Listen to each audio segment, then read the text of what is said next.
Welcome back to the Transform Your Mind to Transform Your Life, the podcast. This is Life Coach Myrna Young, and you are listening to 5-Minute Fridays with Coach Myrna. Today, I want to teach on the topic, sometimes you just got to jump in. And I want to leave you with this scripture. It's 1 Corinthians 2:9, and it says, however, as it is written, what no eye has seen, what no ear has heard, and what no human mind has conceived.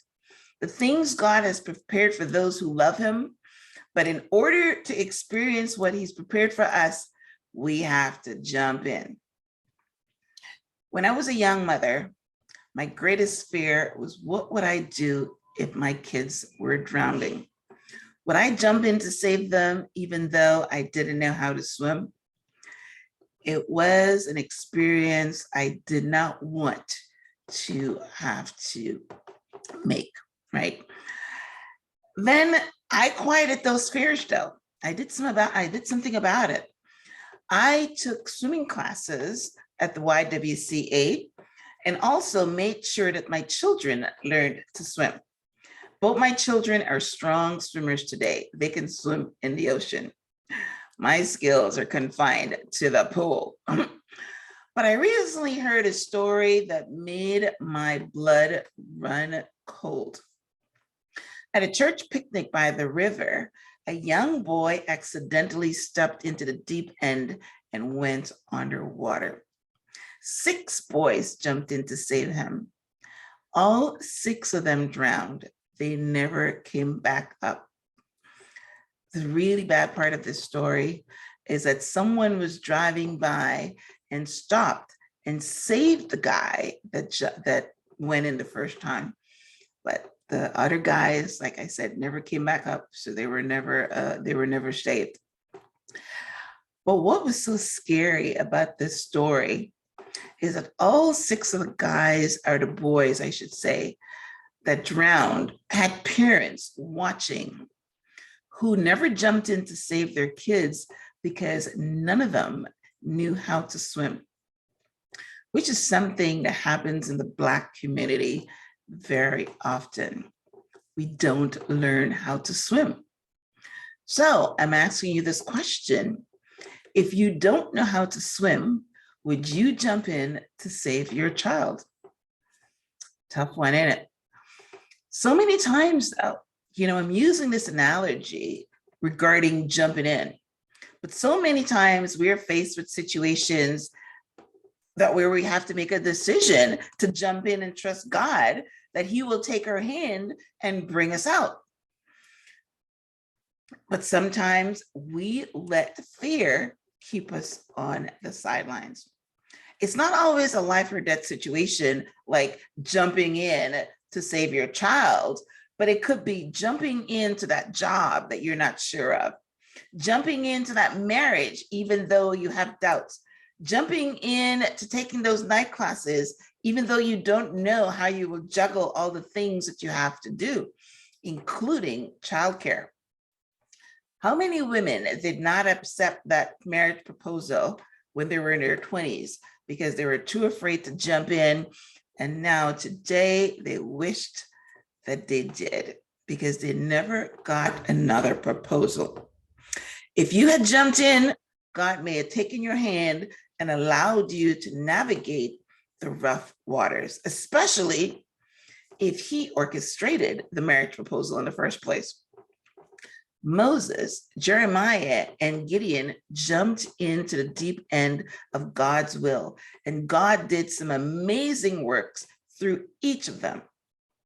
So all you got to do is look the devil in the eye and tell him, Satan, get behind me, not today. You are not keeping me on the sidelines, rooted in fear. I am jumping in. Allowing the fear of what if to mess with your mind and rule your heart will smother your confidence and courage with an avalanche of doubt. Fear has no choice but to leave the premises when you stand on God's promises and say, you are not welcome here. I'm jumping in and trusting God. You tell the devil as well, devil, you can't have my peace. You can't have my family. I am fearless and I am jumping in. The great thing happens though. When you jump in, when you get in the water, this is where healing takes place. This is where God shows up. All right. Remember the story of the guy that was waiting 30 years to get in the water for healing? He was sitting there waiting for someone to take him in, and Jesus came by and asked him, what does he want? He says, I want, nobody's taking me into the water so that I can get healed. Jumping in is where healing takes place. Jumping in is where courage is formed. Jumping in is where faith kicks into the place. You have to learn to hold on to something that is broken until you get to the next level. I heard that from TD Jakes, and it's great. And when you jump in, you have to stay afloat by kicking your feet. Refuse to drown. Just keep kicking. Also, refuse to do the backstroke. You're not going back. You're not going back to feeling the way you did before. You're not going back to loneliness. Don't be afraid of the water. God has not given you the spirit of fear. Declare faith over fear and jump in. If it's not a life or death situation, you're going to come out ahead. It is not going to kill you. Take the risk. Nothing ever happens in life that's good without some kind of risk. So jump in. I remember when I was getting married, my husband proposed to me 11 months into dating. And everyone said, in fact, I believed it, that you're supposed to date somebody for 2 years because a lot of people fake it for the first 2 years. And after 2 years, their true colors come out. And I didn't want to accept it. I thought that we should continue for 2 years. But I said to myself, you know what? I'm jumping in. And I did. It's now, we're going to be 16 years married in a couple of weeks. Doesn't mean that it was always peaches and roses and, all the good times. No, I jumped in and God has held my hand through it. So that's all I'm telling you to do. Jump in and trust God. Well, thank you for tuning in to 5 Minute Fridays with Coach Myrna. I hope to see you back here next week for another episode of 5 Minute Fridays with Coach Myrna. Until next time, namaste.